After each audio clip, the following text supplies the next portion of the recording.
We welcome you all here today for Desperados, Waiting for a Train, stories from the wanted, collection of wanted posters at the Tarrant County College District Archives. The programs that we put on here in conjunction with the library are generously funded by a grant from the Summerlee Foundation. They're called Community History Workshop Series. We do this in the spring from January until May, and then in the fall from September through December.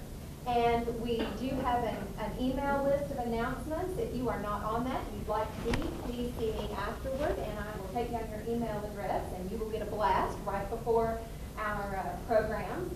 Those dates are also listed on our website at texasstudies.org if you're interested in just checking there. Our speaker today is Tom Kellam. Many of you may remember him from his 20-plus years here in the Genealogy and Local History Division at Fort Worth Public Library. He is a native of Fort Worth and works now for the Tarrant County District College Archives. He's their archivist, still working in Fort Worth history, managing a different set of archives, and out actively building the college archives today, which are located at the Northeast campus. And so he will share some of the special jewels from his collection and tell you a little bit more about what is there and how you can access it. So, Tom?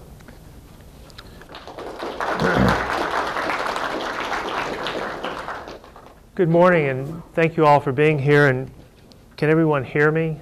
Okay, I've got too many wires here, and I'm as she said, I was an archivist here for many years, and now I'm working in a similar capacity at Tarrant County College.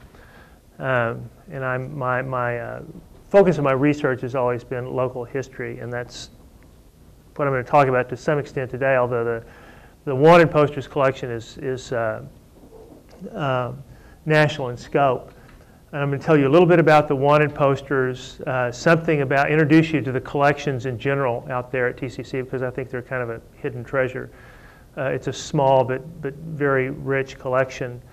And then tell you a bit about where we're going with that, especially with the wanted poster collection. Let's see if this, okay. That's the Heritage Room. It's a small research room with some exhibit space, and it's a multi-purpose room. Students use it, faculty uses it. It's a meeting room, and researchers use it. Okay. It was founded in 1974. It was inspired by the bicentennial interest in the 200th anniversary of the country, leading up to the bicentennial, and it was set up by some local history societies and some of the TCC faculty. No, I can't push buttons. It was founded by Dwayne Gage, a really interesting guy, a history teacher at the Northeast campus, my campus where I'm located, and it was part of the design of the library, which is interesting. And Dwayne Gage founded the collection and built it. What interested me when I started working with this was that it was created as a teaching collection by and for the faculty and students of the college. In fact, Gage sent his students out to collect materials. So they were, the students were directly involved in researching local history and in gathering stuff for the archives and the museum. And what really caught my attention when I was looking at the accession records is that they had this in mind almost from the beginning, because the earliest donations date from about 1969. And if any of you are familiar with the Special Collections Division at UTA, and you know something about Jenkins Garrett, Mr. Garrett was one of our board of trustees, founding board of trustees, and he was involved in collecting material for the history collections at TCC. So I thought that was a really interesting collection. A lot of the early donations to what would become the Heritage Room were donated by Jenkins Garrett, and so that collection has his name all over it. As I said, it was designed to support research, and for many years it was it supported genealogical research, some of the local genealogy societies. Now, the Sheriff's Department wanted posters books. I was fascinated with these the moment I saw them. They're two large ledger books. One of them consists mainly of correspondence and some posters and records. Now, the purpose of the correspondence was people would wire the Sheriff's Department in Fort Worth to be on lookout for a certain fugitive. So they would, so-and-so might be passing through your train station, so post somebody there to keep on the lookout for them. There's just tons of stuff like that. The second one, the one we'll be really focusing on today, Volume 2, has the actual wanted posters, tons of photographs. Some of the photographs are original photographs. This was before the age of mugshots, so where did they get these photographs? They would search people's belongings and come up with photographs that they had taken of themselves. So what makes them interesting is that they're photographs of these people as they wanted to present themselves, which makes it especially interesting. And this is one of the early donations. Mr. Galway was worked for the Sheriff's Department and later went to work for the college. And he brought a lot of stuff from the Sheriff's Department that they were going to throw away, these volumes of wanted posters, and thank God that he saved these, because I think these are an absolutely unique collection. I think there are about between 2,500 and 3,000 objects in these two volumes. They average about 4 or 5 things per page, and there's something like 750 pages. So it's just an astonishing collection. I've never run across anything anywhere to compare to this, and just the sheer number of items in it. Book 1, that's the one with the correspondence. This is how the things appear physically. And this is some of the correspondence. Just a lot of it is handwritten. There are some posters. The handbills and posters in this collection don't have photographs with them, but you can see basically what they consisted of and how much stuff can be concentrated page by page. And also in this volume, about 50 pages, these are like scrapbooks, right? These things are just pasted to these pages. And I have 50 pages at least of clippings. There's a huge amount of preservation work to be done on these. The paper is rotten, and of course the newsprint is horrible, as you can see. But what's fascinating is that these clippings are from local newspapers like the Fort Worth Democrat, and this might well be the only physical original copies of pages from the early Fort Worth newspapers in existence anywhere. They're in horrible condition, and they're going to require a lot of preservation work, but it's just some amazing stuff in there. And I don't even like to handle these pages because they tend to crumble when you touch them. So when it's time to do the preservation work on them, it'll be one page at a time. And we have a paper conservator we're consulting with to help us with this when the time comes. Okay. And this is book 2. It's in a little better condition. Go ahead. Next. And this is what the wanted posters look like. This is a typical page. And I've chosen this page because it has just about every kind of object represented. That's a poster with an original photograph, the $50 reward. That's just a photograph of the guy pasted on a letter with the $50 reward up there. You have postcards at the bottom of the page. Another poster or handbill with an original photograph, and then your more traditional poster up there in the upper right-hand corner, a formal printed poster. Okay. And that's another page, and it was interesting. Like that's a forger they were after, and they have a sample of his work on the poster. That's a check that he forged, a hot check with a sample of his handwriting. Next. And the interesting thing, this is an interesting period, a fascinating period in American history. It's a transformative era. The Gilded Age, end of the Gilded Age, the rise of populism, the start of the Progressive Era. And you can see all this stuff reflected in these posters, and also in the newspaper scrapbook section of it. The Spanish-American War, the rise of America, as a world power in an economic crisis, which also kind of comes out in the posters. Okay. And law enforcement was trying to become nationalized, systematic, scientific, and they were becoming more and more adept at exploiting mass media and mass communication. The telegraph had been around for 50 years at least, the 1850s, and over those decades, people had become more and more adept at using this as a means to chase criminals. And in the volume 1, you see tons of telegraphs where they were exploiting this.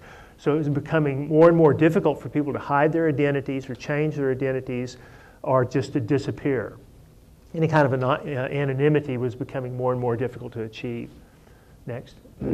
This Alphonse Bertillon was a Frenchman who was a pioneer in the kind of scientific law enforcement. And he pioneered the use of the mugshot and detailed descriptions and measurements to describe fugitives and criminals. And you'll see Bertillon measurements in the era prior to fingerprints appearing on wanted posters. And in a lot of the posters I'll feature, they'll have those measurements, Bertillon measurements next. Fingerprinting, this is prior to fingerprinting, but the fingerprinting had also been around for a while. It was used by the British in India as a means of illiterate people signing contracts. Instead of making an X, they would use a fingerprint, and eventually people realized that all fingerprints were absolutely unique, that it was a unique identifier. So it became more and more used. It was first introduced into American law enforcement in 1892 in New York and standardized in 1918. The practice of identifying fingerprints was standardized in 1918. And finally in 1924, the FBI made it the benchmark of criminal identification. But prior to this, it was a Bertillon system, was the only game in town, basically. Next. And I've already talked about the photographs, and that's the most interesting thing, is that most of these are not mugshots. Although the traditional, you can see as you study the posters, the mugshot evolving and becoming more and more used. But the really fascinating thing are the actual photographic prints that we'll discover. And the most famous example of this is the Pinkerton use of the photograph of the hole-in-the-wall gang of Butch Cassidy and his colleagues that was taken here in Fort Worth by a local photographer and used on the posters used in pursuit of that gang. Next. And this is a digression, and I'm throwing this in not because it has any real relevance to the wanted posters, but because I just think it's really cool slice of local history. This is next. This is I want you to see what the town looked like in 1873. But Fort Worth, this is a small town, right? And this is a police docket book, and this records the daily life, I think, in Hell's Half Acre. And what you see are page after page of arrest of drunken cowboys, gamblers, prostitutes. And I'm going to feature a couple of these arrests next. Now this is Lottie and Katie. That's how Katie spelled her name. That's how it was spelled in the book. And they were arrested and charged with prostitution. And it's interesting the way that they described it: an inmate or resident of a certain body house in violation of Ordinance 11. And there's lots of that. And on the next page, you see how the cases were disposed of and the fines listed there. There was her fine was $2.50. Kitty was not arrested. She was rounded up, but she was never charged, which I thought was interesting. And you see that some of these raids, you will have a page. Everybody was arrested on the same day. And some of them were charged and some of them were just turned loose. And that's an interesting, I would like to find out why that was, if I can pursue this any further. Next. And this is Tom Davis and Isham Bradley, and they were just at the wrong place in the wrong time, drunk and disorderly and disturbing, drunk in the public streets and disturbing the quiet of the city, probably after being thrown out of a certain bawdy house, is my guess. And this is their fines on the next sheet here, next slide. And they got hit, their fines are stiffer than Lottie or Kitty's. And what I wonder is next is how they could afford, these were, in 1873, $10 was the equivalent of about $100. It was a lot of money. So how did these people afford to pay these fines, especially in a cash-starved society? Because 1873 was another one of these huge economic depressions, and what characterized this particular economic downturn was a lack of cash.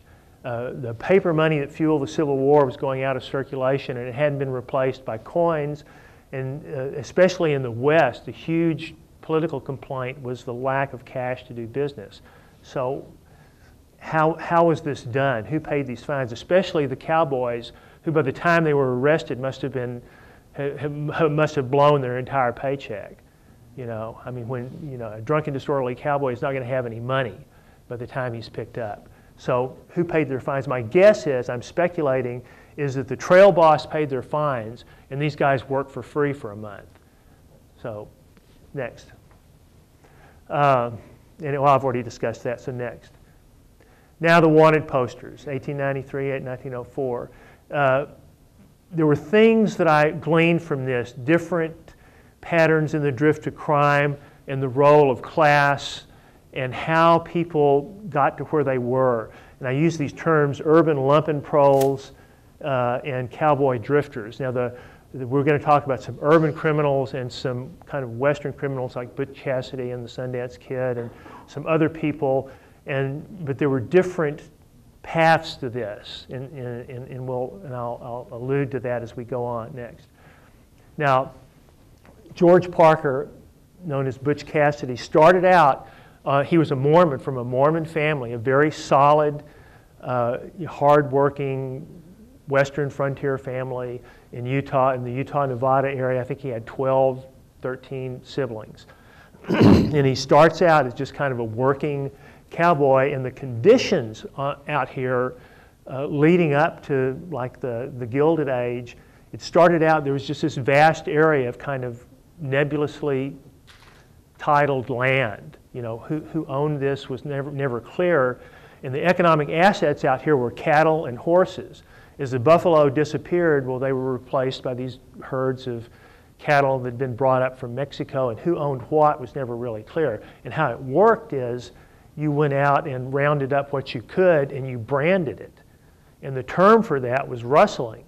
Rustling was not originally it didn't indicate a criminal activity.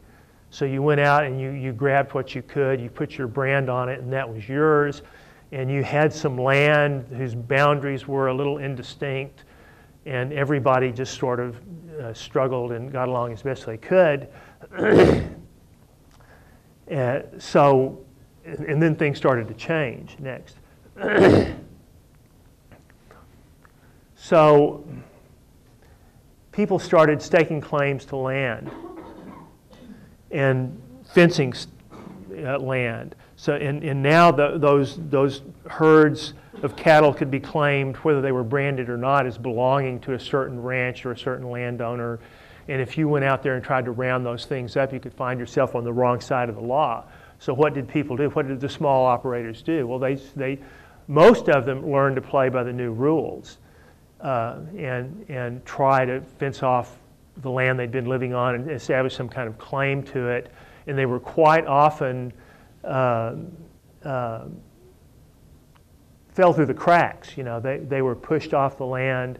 A lot of range wars erupted over these issues. People got killed over this and drifted into crime and criminal activity over this. Like there was a range war like this going on in New Mexico. This is what the legend of Billy the Kid involves, is issues like this. These are political issues, and who had was able to establish claim to the land often depended on their political connections and who they knew, right? So it depended on who you knew and how much you started out with. Jim Courtright his trajectory could have followed. In fact, I think it really did. He just managed to stay on the right side of the law most of the time. But he was started out in a very similar way as Butch Cassidy. I'm also going to talk about Howard Clark and Pat Crow. Pat Crow was an urban. These were both urban criminals, and one was just an unambiguously. Howard Clark was just a thug. Pat Crow had some more interesting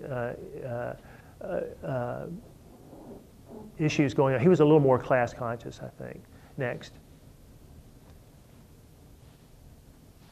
Okay, this is Butch and Sundance, and these photographs, the two, the guys in the top hats, that comes from the photograph they had taken in Fort Worth. Next. And this was their last big job, this circular here, and the ones we're going to be looking at.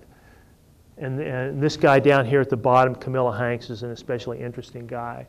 Next. And this is a Pinkerton poster. The Pinkerton posters are especially tight and and full of information. And there are our pictures. That was an earlier kind of arrest photo, the one in the middle of George Parker and the Sundance Kid there. That was from the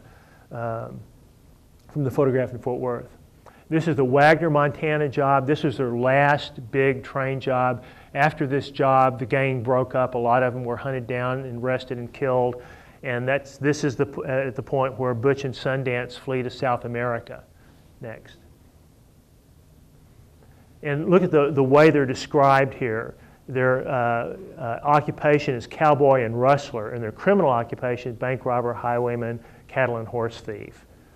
And there's their description. Next. And there's Harry Alonzo, Harry Longbow, Sundance Kid, and his description, and even a little biography of him. Next. And this guy is, now some of these posters have clippings. They would clip newspaper clippings that would describe how the outcome of the cases. And this particular series of posters had clippings with them, and there were some clippings relating to this gentleman next. He sort of looks like a depraved Curly. So this is the aggregate amount of the reward. And $500 for each additional conviction. Next.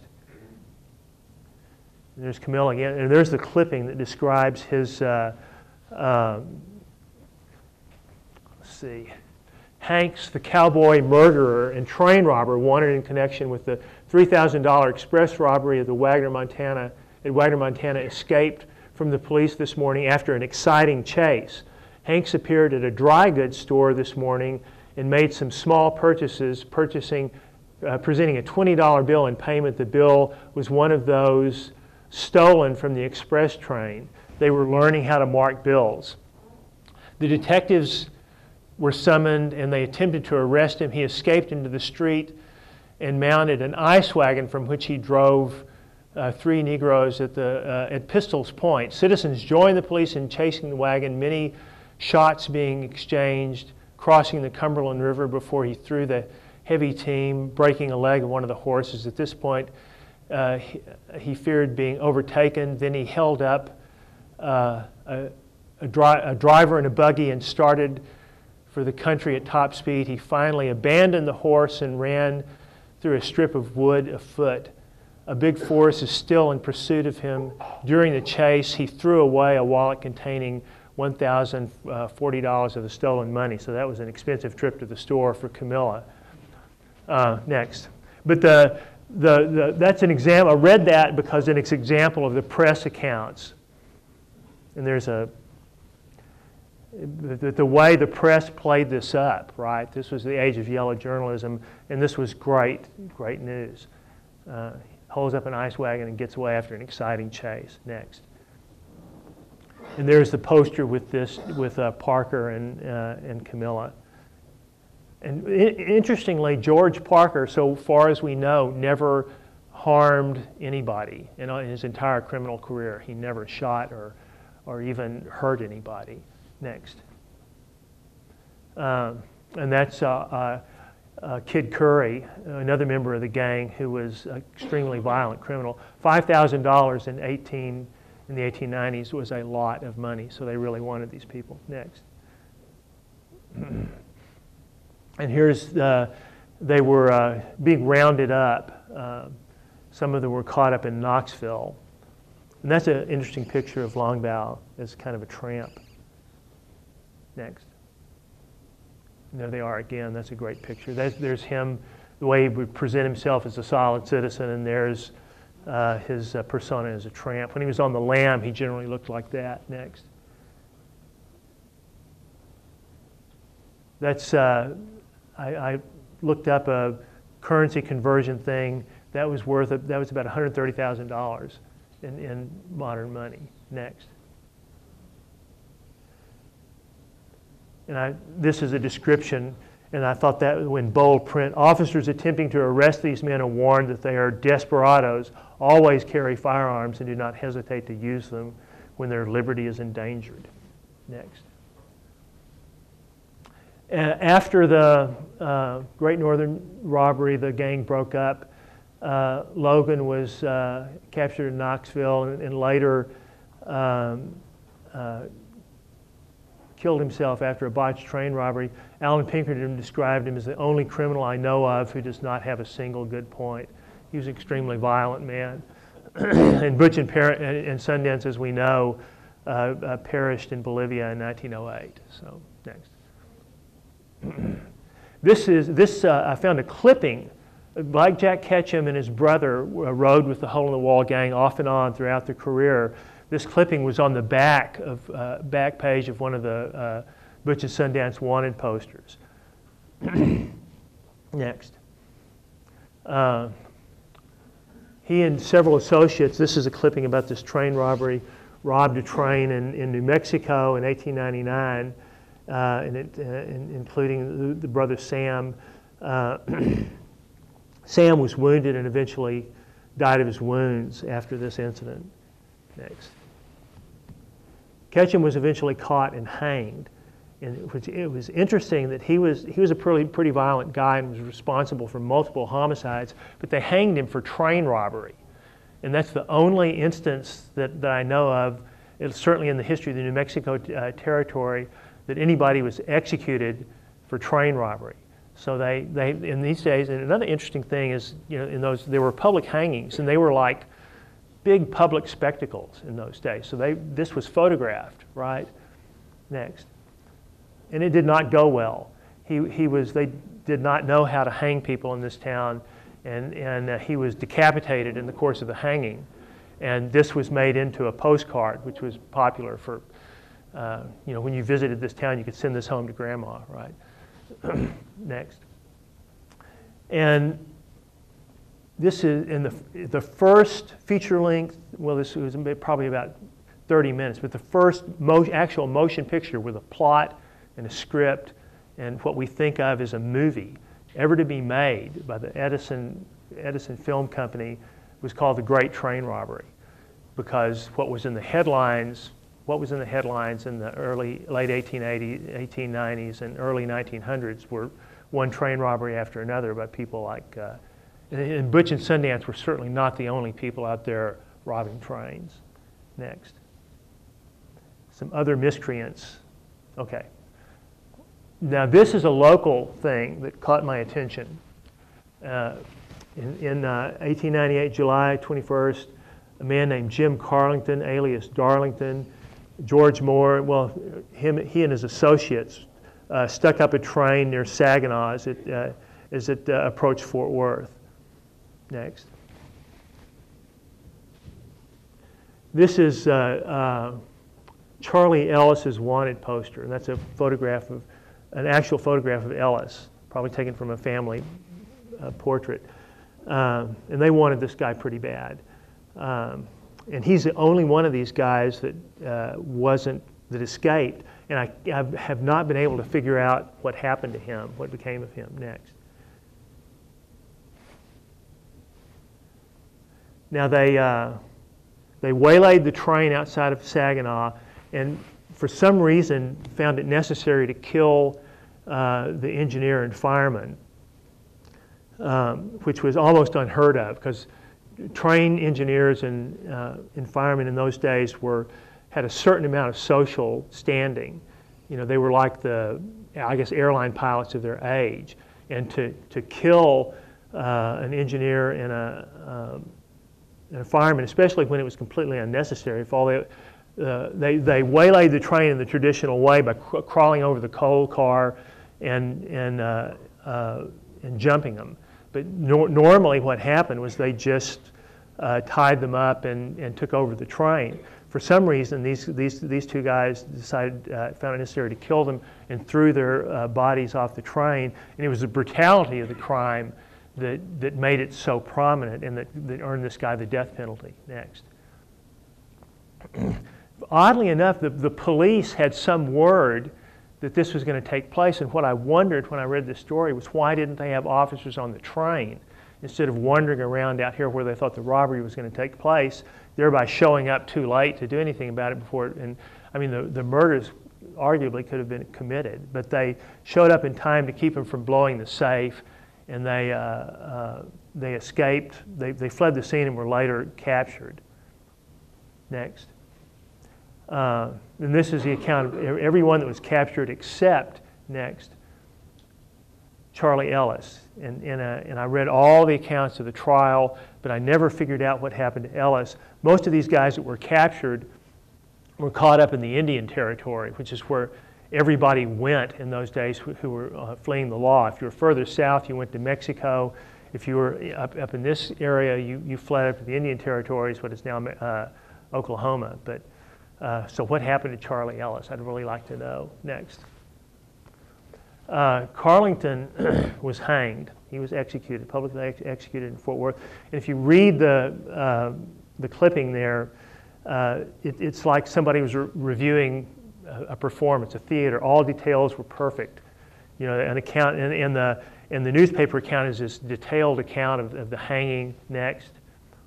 And here you have his last words: "I now commit myself to him, and say, it is thy will, not mine, be done, and I bid you farewell." And then he shook hands with the sheriff. "Mr. Sheriff, goodbye. God bless you, Jim, and may he take you into his hands." This was theater, basically, you know. And Carlington responds, "Thank you, I believe he will." Now, and I thought this just grabbed me. No hitch occurred to mar the solemnity of the occasion. And remains taken to Corsicana for burial. Next. And this is the Howard Clark, and the account I read of this. I found a chapter in a book about these two, plus some newspaper stuff. And this is another one that had a clipping. Howard Clark and Mattie Mahoney. Next. He killed a cop. Bad thing to do. He was a small-time safecracker and burglar. Worked for the railroads occasionally. I think Mattie was, 15 when she met him. She lived in an orphanage. She'd been placed there by her impoverished family. And in the course of a robbery, Clark shoots a police officer and kills him. He died 2 days later, and they're on the lam. Next. So he's wanted for murder. And again, the description is interesting. There's a certain melodrama involved in the way these posters are constructed sometimes. He's described as a sneaking coward who fainted when he heard the officer had been killed. Next. And those are his Bertillon measurements, which appeared. This was one of the more rigorous posters. Next. And there's Mattie. I love that hat. She was 17 and pregnant at the time this happened. And she's, note her physical description. She's 4'9" and weighs 100 pounds. She's tiny.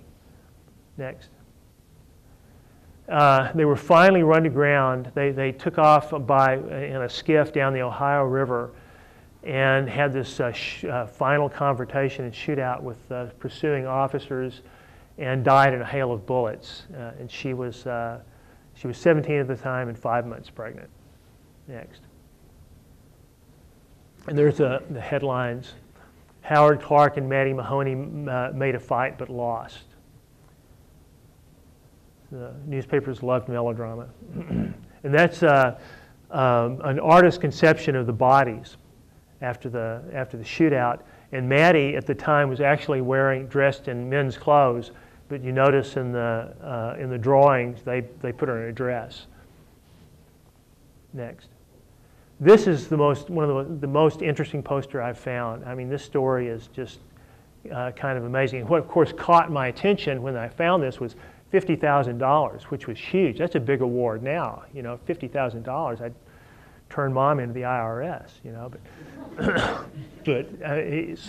but 50,000 was like over $1 million in equivalent money in those days. So this was a big deal. Next. And this was some pictures of Pat Crow over several years. Next. Edward Cudahy Jr. was the son of Edward Cudahy Sr., who was the owner of what at that time was one of the largest meatpacking companies in the country. He's an extremely wealthy man in Omaha. Next. And Pat Crow, on the other hand, was kind of a down-and-out guy. He worked in the meatpacking industry up in Chicago for a while. He moved to Omaha and tried out running a small-time butcher shop and meat market, and blamed the Cudahys for his failure. So he was fairly bitter. And then he turned to small-time crime, safe-cracking, and various other things. Had some run-ins with the law. Next.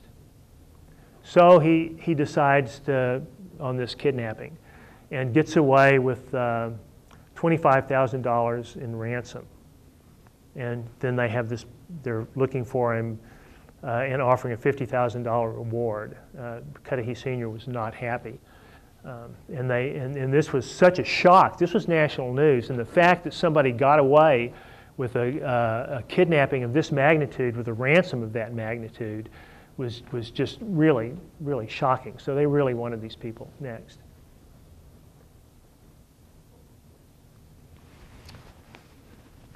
One of the gang was caught in March. Mr. Callahan, when he was tried, he was caught with evidence in his pocket that he'd participated in the kidnapping. He was identified, he was tried, and he was acquitted. He was tried again for perjury. They tried to get him on perjury charges, and he was acquitted again. Next.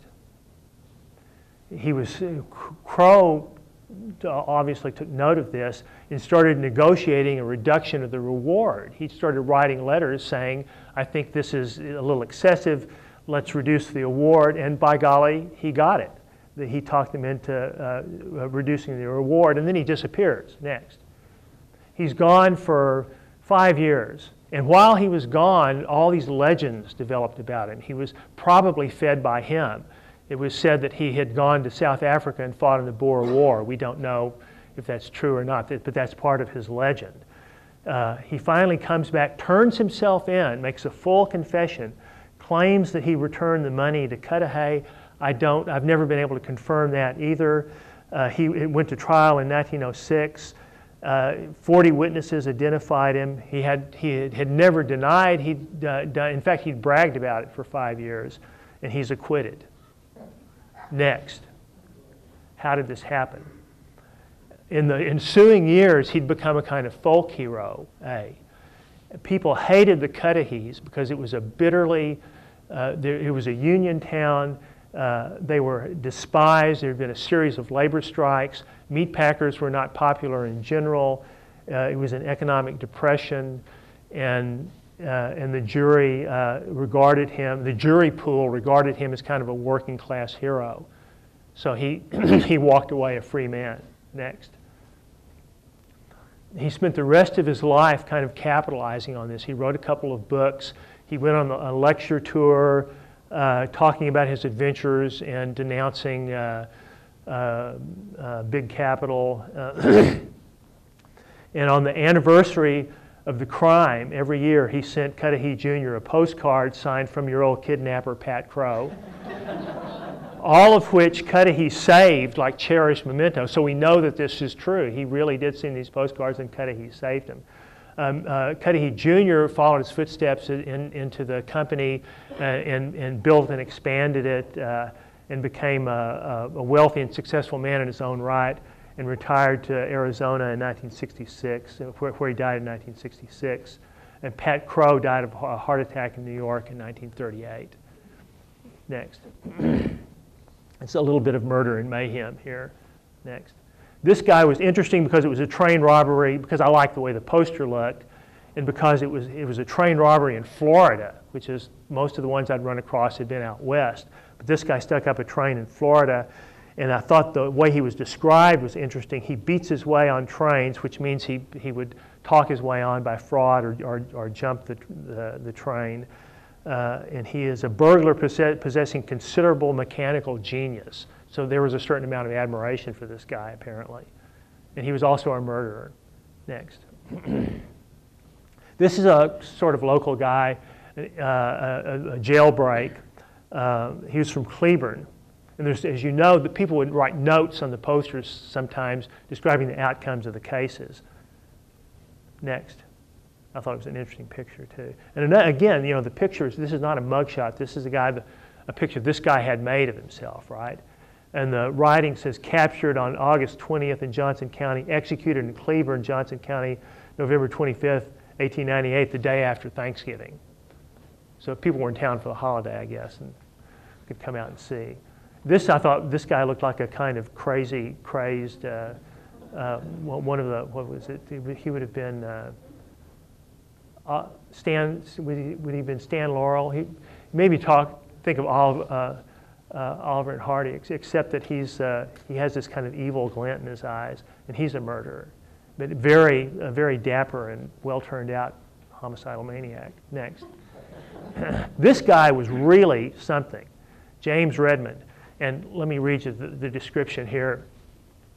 Well, next, I think is a better, next. He killed a woman in the course of a burglary, 30 years old. See, people were short. Nobody is over like 5'8" or 5'9", 5'10". I haven't found a single one that was 6 feet or over. And he's described, he says this, under the skin or some of his forehead, under the skin are some buckshot which you can feel but not see.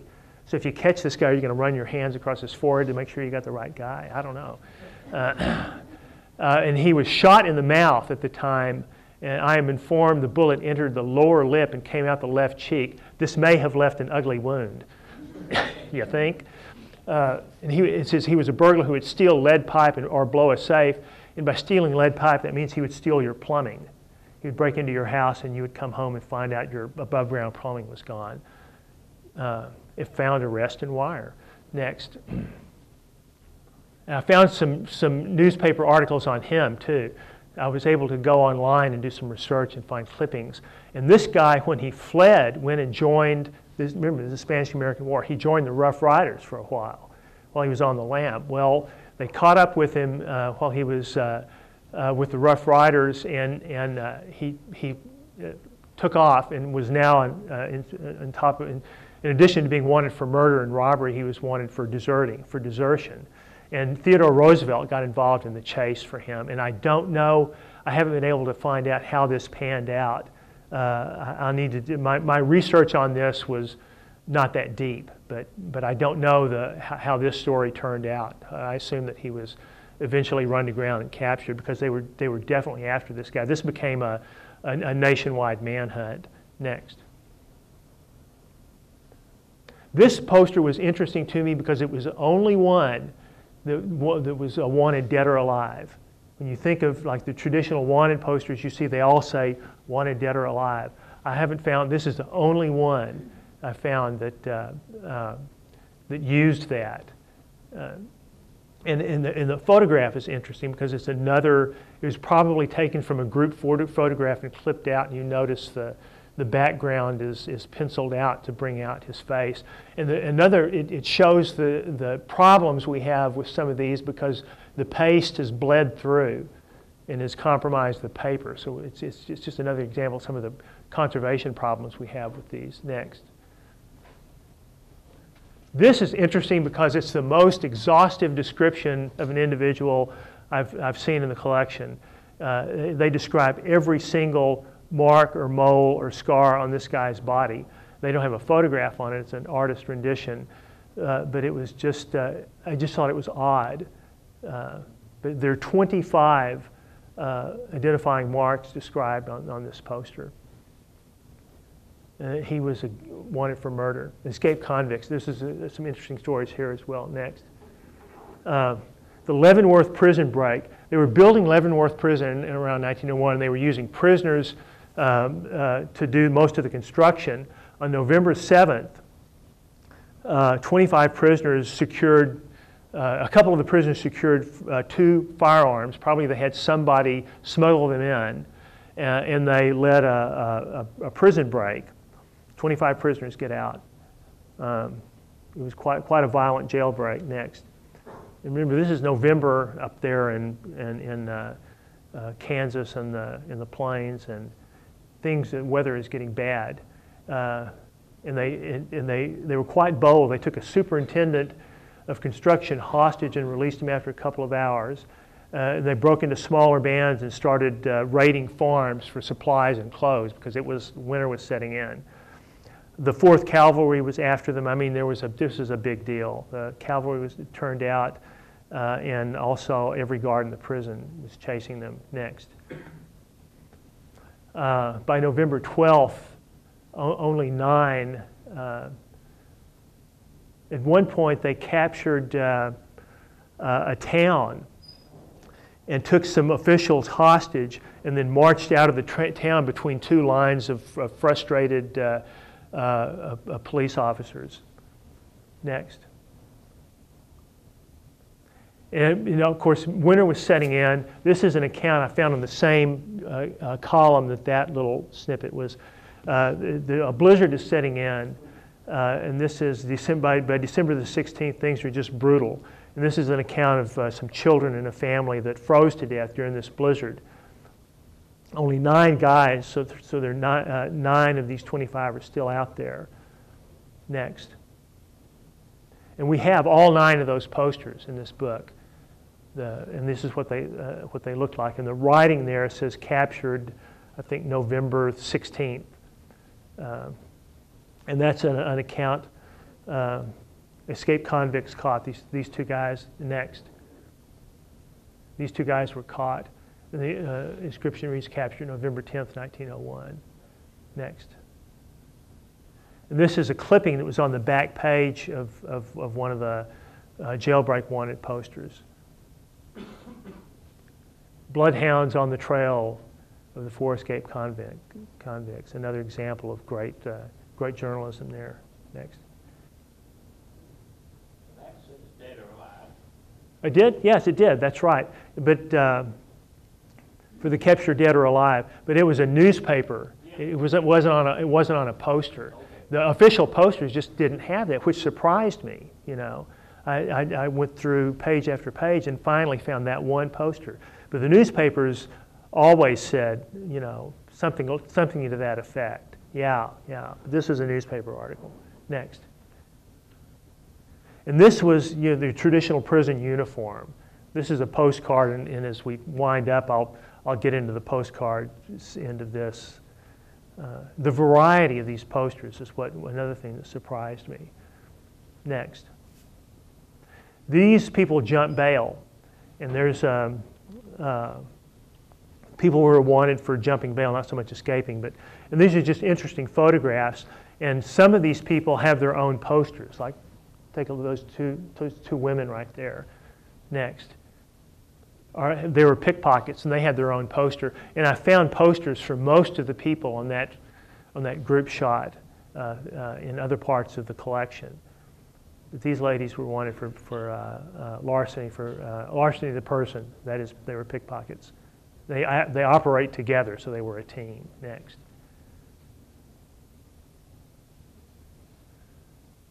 Another jail, escape from jail. I thought that was an interesting picture. This guy on the right of that poster, next, had an alias. He described, his alias was J. Pierpont Morgan, Jr. So I got a picture of the real, of J. Pierpont Morgan. He's sitting there scowling, holding a Bowie knife. You know? I thought that was just a great picture. But a lot of these people had a certain amount of panache. Frauds, thieves, and embezzlers. This is a white-collar crime section. Next. And this is my favorite photograph. Emil and Elizabeth Becker, they were German Americans. A very kind of bourgeois, respectable couple, but they did have issues. Next.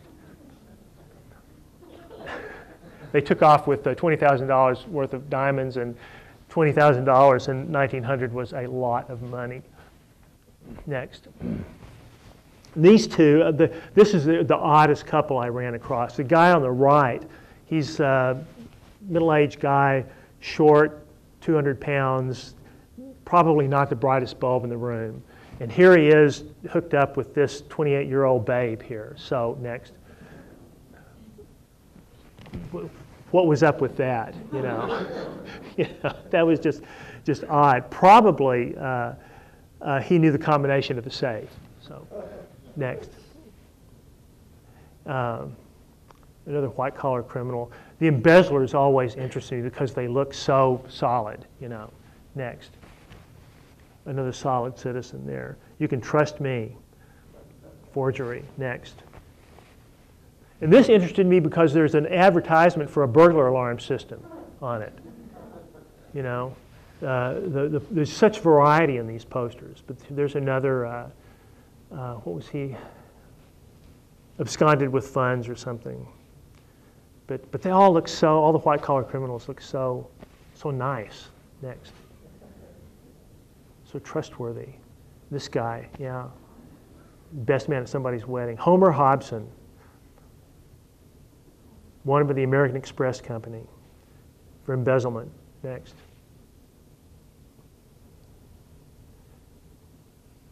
Another forger, and it was interesting that they have samples of the handwriting whenever they can on the posters, and a description of what he was wearing when he took off, and another real solid-looking citizen there. And they must have really wanted this guy. $500 was a respectable amount of money. That was a good reward. Next. And here's another. This guy was a check forger, and they have a sample of one of his checks. Next. And this is a whole other category with how many posters for people who are obviously mentally ill and he just wandered off and they were trying to find, and children. This kid, I found some newspaper articles on him. He was a doctor's son and apparently in the habit of just wandering away from home sometimes. And there's a picture of him and his little dog, and very solemn-looking kid with this little solemn-looking dog there.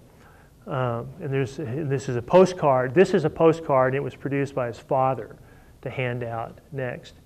Dr. Charles Eastman. And there's one of the articles I found on him in the newspaper. This was in 1900. He's described as a good piano player.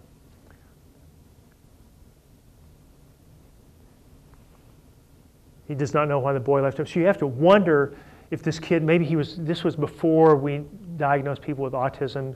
So what kind of issues did he have? You know, he was prone to wandering off for no reason. Next. And he had done it, that was in 1900, and I found another one saying that when he was 12, that was he'd done it before in 1898. Next. And this kid, had a happy ending. On the writing says this kid was kidnapped and found in New York City. So that was a cute picture, cute baby picture. Next. 20 months old. Another mysteriously disappeared from Dallas. His family is very uneasy about him. Next. And that's just a photograph pasted to the postcard. And they're wanting, if living or dead, information. So they're very distraught and have no idea. Next. This guy was disappeared and apparently had some mental issues. He's described as has not been heard from, having suffered from nervous prostration. That's the way that when these guys vanished, that's the way their condition was described quite often. Next. Another postcard. His mind may have been disturbed. So it all has a very modern feel to it because, you know, we have mentally ill wandering the streets with their families looking for them. That's what this was about. Next. And the conditions, and there are missing animals too. So here's a cute dog there, Dan. And then the postcards, of all the formats, there are dozens. They're just all sorts of. This I like this because you have a reward for the man and a reward for the saddle. You know, he stole a horse and the guy wants the saddle back as almost as much as he wants the guy caught. Interesting looking horse thief there. From Henrietta. A lot of these things, a lot of Texas stuff in here. Another guy. But there's such a variety of postcards. There's a guy holding his infant. The picture of the child isn't clear, but I thought it was a great candid photograph of this guy who's wanted, and here he is holding his kid. Next, another Texas guy. And here there's a postage stamp on the card. So they would these were quick and easy to do, probably. Print them up and just drop them in the mail. Next. And there are hundreds of these.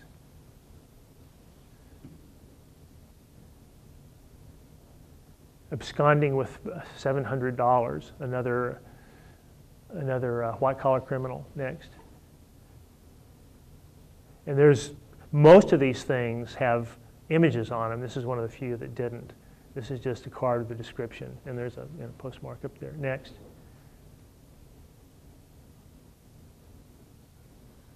Okay, next.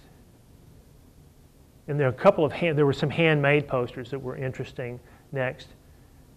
Just handwritten with photographs attached to them. Next. And these guys were escaped convicts and murderers.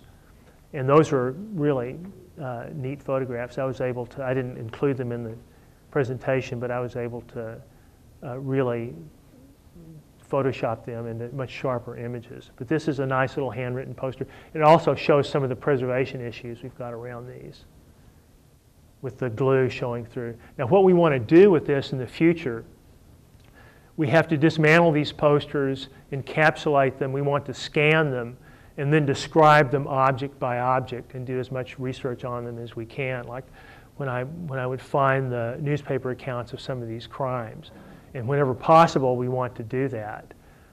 Next.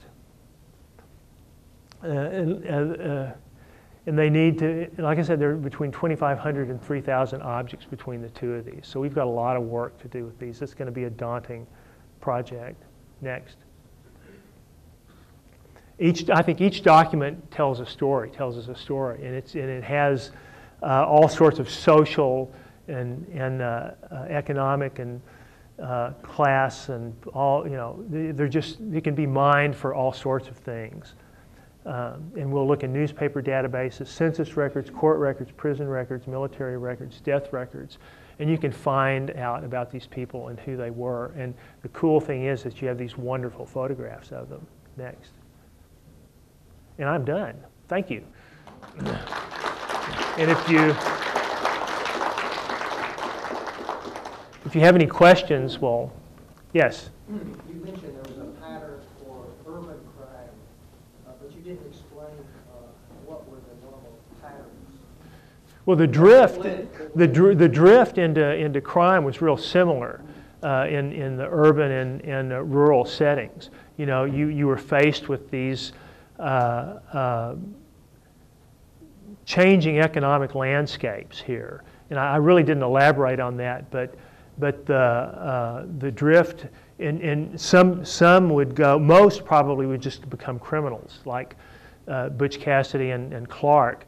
But Crow followed I mean, he was a criminal, but he also had this kind of class trajectory. Now what I thought was how this, you know, how people like Marx were struggling with these class issues, and these guys kind of defied all the little boxes that the sociologists and people like Marx wanted to put them into.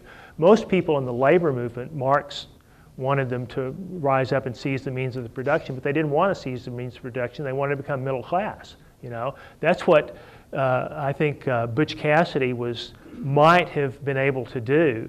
I mean, he could easily have become another Charles Goodnight. I mean, the guy had drive and ambition. Unfortunately, it just went into it was not channeled well. But he could have gone out there and worked and gotten land and become, I mean, it just depended on how he wanted to confront those circumstances, because plenty of people are out there in the face of the same conditions were able to, you know, to make it under those changing circumstances. And Pat Crow could have conceivably done the same thing if he'd been willing to struggle with establishing his own business and keep going in that, instead of just becoming this odd sort of Robin Hood character that he wanted to portray himself as, and plenty of people, you know, thought he was. I mean, they acquitted the man, you know, which was just a great story. But yeah, there were different trajectories toward crime, but the circumstances were strikingly similar, and they were faced with these changing economic and social conditions when the Industrial Revolution was really getting ramped up at the end of the 19th century. I mean, everything was different. I mean, Butch Cassidy arguably, he was born into a world where people were radically independent and did everything on their own and made their own stuff. I think he was born in the late 1850s, early 1860s, and out there, you know, people just did for themselves. But by the time he was an adult, all that was gone. It was a different world. So the rate of social change in those days was far more jarring and shocking to people than it is now. Like 50 years ago, the world did not look that different. You know, all the stuff that we think of as the modern world were in place. It was all there. You know, but in the late 19th century and early 20th century, these people found themselves just like they went to a different planet, almost. Yes, sir? What was the line of reasoning for that kidnapper negotiating for reduction of the reward? I don't follow that at all. He argued that he was negotiating to return the ransom. Oh. And he was saying, I will do this if you'll yeah, I didn't make that clear, but he was trying to negotiate his surrender, I think, and I want you to reduce the reward. You know, I guess he was starting to feel the heat, but I thought it was just amazing that they did. You know, and also I don't think they could have paid the reward if anybody had claimed it. I think that was part of it too, because I think they started to realize that, you know, can we come up with this money? Even Cudahy himself, I think, was a little uncomfortable with, and also I think what really cinched it was it would actually in some way encourage kidnappers, you know. So they wanted to, it was getting too much press coverage, they wanted to wind it down, and they thought that if they negotiated with him, maybe he would turn himself in. Instead, he went to South Africa. So, and then finally, he turns himself in under his own terms and conditions 5 years later. Yeah. So you got to give the guy credit for nerve. Yes, anybody? Yes. You addressed some of the things with economics and social differences, but I was wondering if the collection at all addresses segregation and race, especially locally. You can see that in there. There's in the way African Americans and non-whites are described in the posters. I mean, you know, it was a fairly racist society, and that comes through in the text.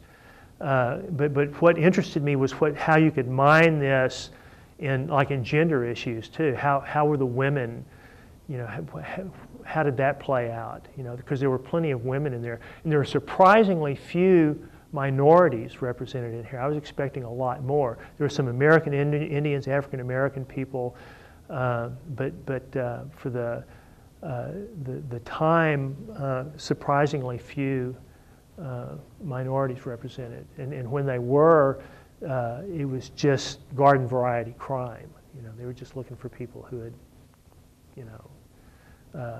But there's still some interesting photographs of those folks in there too. But yeah, there's all sorts of stuff you could do with researching in race and gender in there, and how that was, how that played out under those circumstances and in those times. Any other questions? Are we done? Okay. Oh yes. I was interested in your construction of narrative and several comments that you made about one of your primary sources outside of the posters, which was the newspapers, which, as we know, and as you described, melodramatic, sensationalist. Yet, when you listed at the end your sources to flesh this out, the first one was newspapers, then census, then court, then prison, then death records and military records. And I was curious, to what extent are you reliant on the newspapers for the most complete narrative, and whether you're able to get any other details from, say, diaries, and you mentioned, I think, some of the artifacts from the Cudahy robbery, but I mean, in terms of just actually getting the story, how much are you reliant on the newspapers? Well, for what I did for this, I was entirely reliant on the newspapers because, like I said, my research for this was broad and not very deep.